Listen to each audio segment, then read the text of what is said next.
elegir de la mejor manera, Mónica. Bueno, y a nosotros los periodistas comenzar a poner la lupa, ¿no? Y agrandar la letra, como decimos normalmente, para ver que efectivamente el reemplazo en el Tribunal Constitucional esté a la altura de la necesidad del país.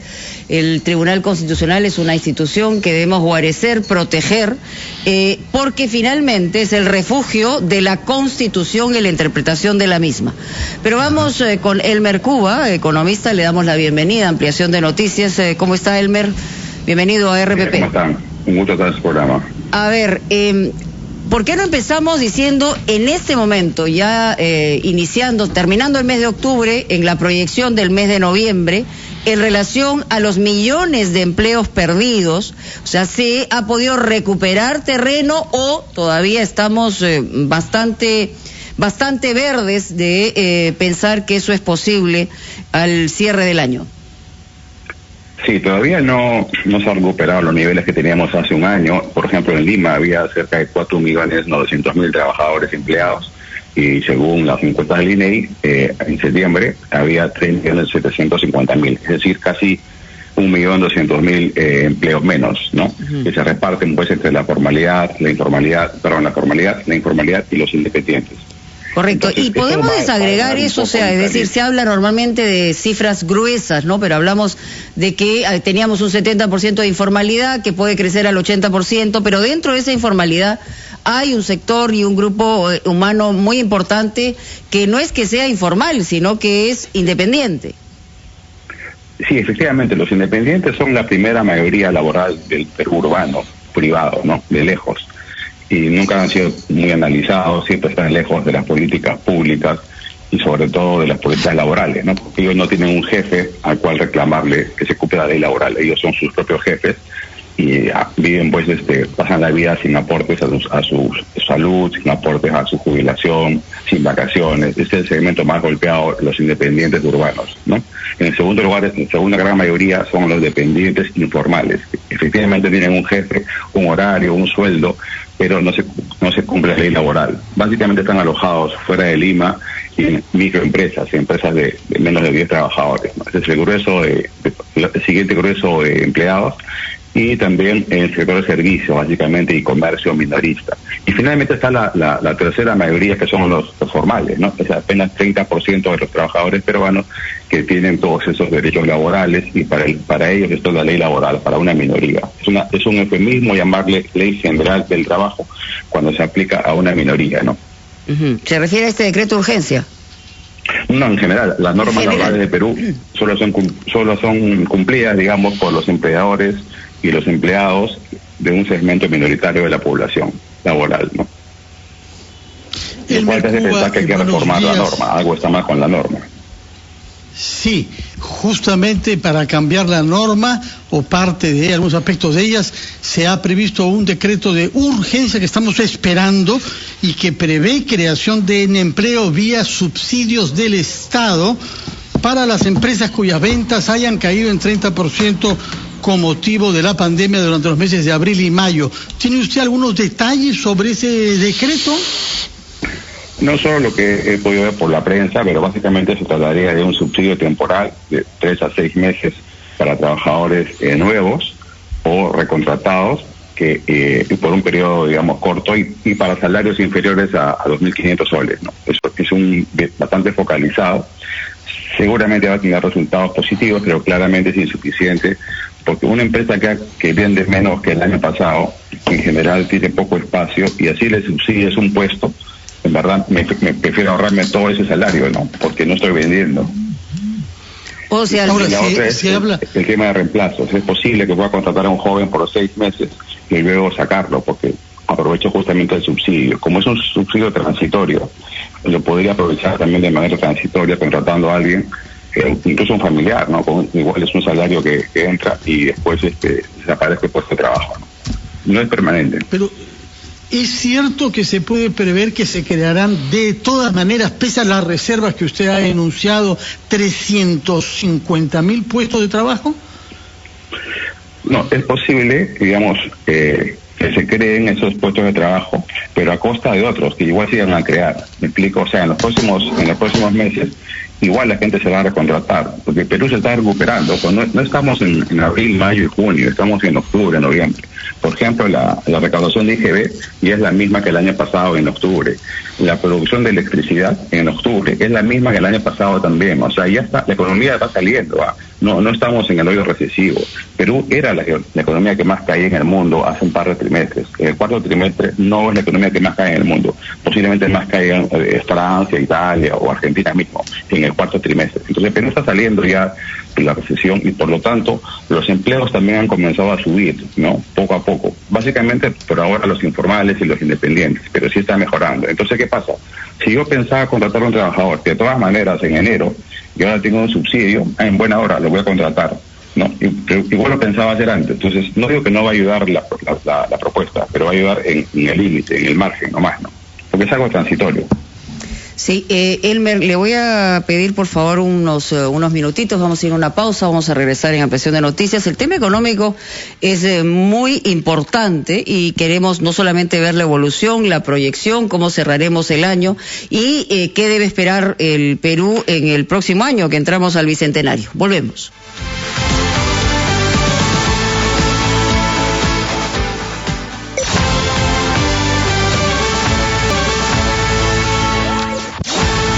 Ampliación de noticias, veíamos algunas de las imágenes que siguen llegando desde Turquía y algunas islas griegas. Gran terremoto que ha sacudido hace algunos minutos esta parte del mundo. Vamos a estar, por supuesto, dando toda la información. Un terremoto 6,9, hay alerta de tsunami, así que estemos muy atentos con la información que proviene de estos lugares. En fin, vamos a regresar a nuestro tema con el economista Elmer Cuba. Había preguntas pendientes. Carlos. Señor Cuba, en primer término, ¿cuál es el análisis que ha hecho el directorio del BR?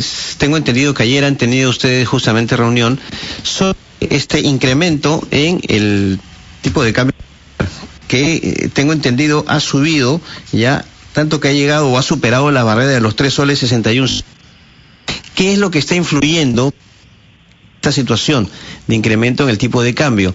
Usted mencionó además que efectivamente estamos en una etapa de crecimiento, de recuperación, fines de octubre, no es lo mismo que en abril o mayo, y esta situación de crecimiento podría una mejora en la proyección de crecimiento económico a fin de año, ¿da justamente para esperar ello?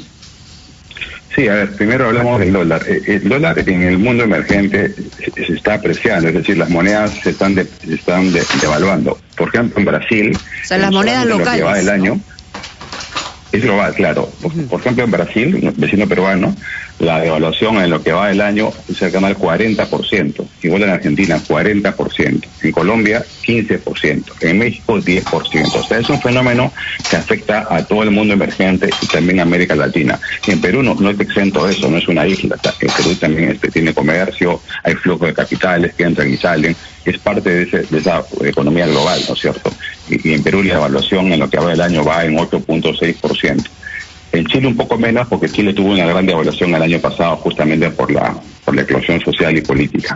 Entonces, eso es un fenómeno, digamos, internacional, no es un tema local puramente peruano, salvo en el día a día puede haber temas políticos, una que otra cosa, pero en general es un proceso más allá de las fronteras, ¿no? Eso explica por qué tenemos esta devaluación que, como digo, en el contexto latino es una de las más bajas, ¿no?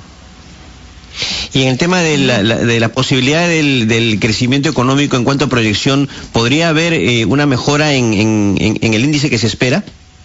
Sí, sin duda. Fíjese, las expectativas que el Banco Central pregunta todos los meses han mejorado sustantivamente.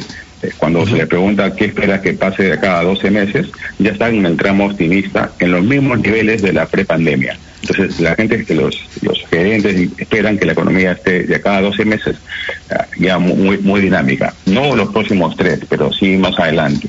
Y eso va a ocurrir. Por ejemplo, cuando comparemos la actividad económica en marzo, que es pronto, contra el año pasado, contra este año, perdón, de marzo, donde hubo el cierre económico, vamos a ver cifras colosales de incremento, ¿no? 20% por encima. Entonces, la economía peruana es muy fuerte. Recordemos que esta crisis no es una crisis ha venido por mal comportamiento de Perú, de balance de pagos, por ejemplo, que eran los 80s, o crisis fiscales, que también eran los 80s, o hiperinflación.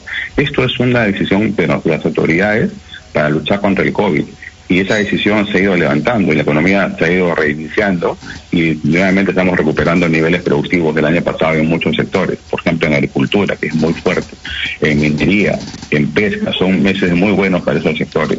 Los más atrasados, naturalmente, son turismo, porque eso sí va a tomar mucho más tiempo salir, o restaurantes, ¿no? Por el miedo al contagio. Pero otras actividades, por ejemplo, construcción, ya vienen a viento en popa. En el norte, la construcción que estaba haciendo récord de producción de cemento nunca vista en la historia. Entonces, la economía peruana es muy fuerte y está saliendo sin problemas de este episodio. Como digo, no estábamos enfermos antes, la economía es muy sana. Fue una decisión de guardar cama, digamos, ¿no? Ahí ahora estamos saliendo nuevamente a trabajar. Señor Cuba, en su artículo publicado en El Comercio hoy, usted destaca que el malestar social en Chile es producto de 4 temas económicos: educación, salud, pensiones, y en cuarto lugar usted habla de concertación de precios. Concluye diciendo que en Chile hay ahora ya una ley de competencia similar a la de los países desarrollados. La misma, subraya usted, que incluye sanciones penales. ¿Qué se puede decir sobre este problema? Preciso que usted señala sobre todo sectores como la farmacia y los productores, curiosamente, de papel higiénico. ¿Qué se puede decir sobre este problema, concertación de precios en el Perú? Sí, es crucial para una economía de mercado que haya competencia, que la concentración no abuse de ese poder. En Chile fue muy notorio el caso de anticonceptivos, por ejemplo. Las mujeres se dieron cuenta que todos los anticonceptivos costaban lo mismo en todas las farmacias, y por ahí cayó el famoso caso de farmacias. Igual en el caso de papel higiénico y servilletas, las 2 empresas más grandes de ese país se habían puesto de acuerdo en subir los precios. Tanto así que fue tan sonado el caso que tuvieron que devolver a cada persona más o menos $10 a cada chileno, ¿no? Hizo una cuenta en el banco, así como el bono ahora el bono universal. Había un bono de papel higiénico y la empresa devolvía a cada persona por haber abusado, ¿no? Eso acá no ha llegado a esos niveles todavía. Hay una presentación en Perú, por si acaso, de papel higiénico idéntica a la chilena, pero ha pasado bajo el radar y con perdones de parte de las autoridades, ¿no? Porque hubo unas denuncias compensadas, que se llaman, y las multas se rebajaron fuertemente. Entonces, tenemos que luchar contra eso. En otros países de la OCDE, por ejemplo, hay sanciones penales para los gerentes y directivos que deciden coludir. Coludir es lo peor que le puede pasar a la economía de mercado y al capitalismo. Es justamente matar la esencia de la competencia, que ha sido lo que nos ha desarrollado en estos últimos 250 años como sociedad. Entonces, eso es muy relevante. Me refería a Chile porque en Chile efectivamente no había tampoco sanciones penales. Esas faltas en otros países, por decir en Francia o en Estados Unidos, incluye cárcel también, ¿no? Entonces, a eso me refería con que se han puesto ya al día con la más moderna legislación anticompetitiva. Sí, el señor Roberto Abusada ha dicho textualmente en una de sus reflexiones que la economía en general o la macroeconomía está corriendo un grave peligro en nuestro país. Uno de los momentos que usted ha señalado ha dicho que la economía peruana todavía es muy fuerte. Sin embargo, contradice esta reflexión que hace el economista Abusada respecto específicamente a que se estaría debilitando, ¿no?, el perfil de fortaleza ante el mundo y ante los peruanos de la economía nacional, no solamente porque estamos en una situación de pandemia, sino en general porque se está tratando de bajar el pilar fundamental de esta macroeconomía, ¿no? Sí, no hay contradicción. Efectivamente, por un lado, mientras la economía apenas la dejas operar, sale con todo y comienza a producir, también hemos estado quemando, digamos, parte de la estabilidad que teníamos por el lado fiscal. Hemos usado los fondos que teníamos ahorrados en 20 años, pero sobre todo se refiere al Congreso, que está con normas de corte abiertamente populista, destrozando lo que hemos avanzado, y poco a poco ese proceso es acumulativo. Pero siente, ¿no? que están teniendo éxito, es decir, en este intento de destrozo, estoy utilizando sus propias palabras. Es como una gota que la última gota te rompe el envase y ya no hay vuelta atrás, ¿no? Entonces estamos en ese proceso de goteo incesante y hay que pararlo, ¿no? Hay que pararlo, porque como no es un continuo, es un salto discreto, ¿no? Que de pronto ocurre. Por ejemplo, mira Argentina ya cuando liberan las restricciones no va a rebotar como Perú, va a rebotar mucho menos. Ahí se nota la diferencia. Perú suelta la economía y nuevamente vuelve a producir lo que tenía antes, muy rápidamente. Entonces, a lo que me refiero es que no podemos jugar con la estabilidad fiscal. Eso, por ejemplo, la inflación es muy baja en Perú. Cuando uno hace presentaciones a inversionistas, la inflación no ocupa un lugar en la presentación, porque todo damos por descontado que va a ser menos de 2%. No es un tema del día a día del peruano. En cambio, este mismo número en otros países es todo en la vida, ¿no? Como por ejemplo en Venezuela o en Argentina mismo o Brasil. Entonces, a veces damos por sentado que tenemos equilibrio, pero hay que cuidarlo siempre, ¿no? Ciertamente. Señor Cuba, la situación política actual, ¿no? ¿De qué manera puede o está influyendo en el aspecto económico? Por ejemplo, la incertidumbre que hay sobre, un caso, planteamiento de mociones de vacancia presidencial. Usted también ha mencionado proyectos en el Congreso de la República. Pero esto, lo primero, me refiero a la incertidumbre política. ¿De qué manera está influyendo en el tema económico? Sí, al empresario de todo tamaño más me preocupan las elecciones, en verdad. Lo otro es más episódico, ya prácticamente el gobierno está de salida. Ciertamente hay un riesgo, ¿no es cierto? El Congreso no hay ninguna, por lo que ha hecho en economía, es como poner, digamos, todo el poder concentrado ya en el Ejecutivo y en el Legislativo. Hoy día el poder está repartido, ¿no? En el caso que haya esa vacancia, el poder se concentraría severamente en el Congreso sin balances. Eso es el gran riesgo. Pero es de corto plazo igual. Lo más importante va a ser la elección de abril, ¿no? Con el nuevo Congreso. Muy bien, muchísimas gracias al señor Cuba por estar con nosotros en Ampliación de Noticias. La hora en punto, vamos a titulares y regresamos con mucho más.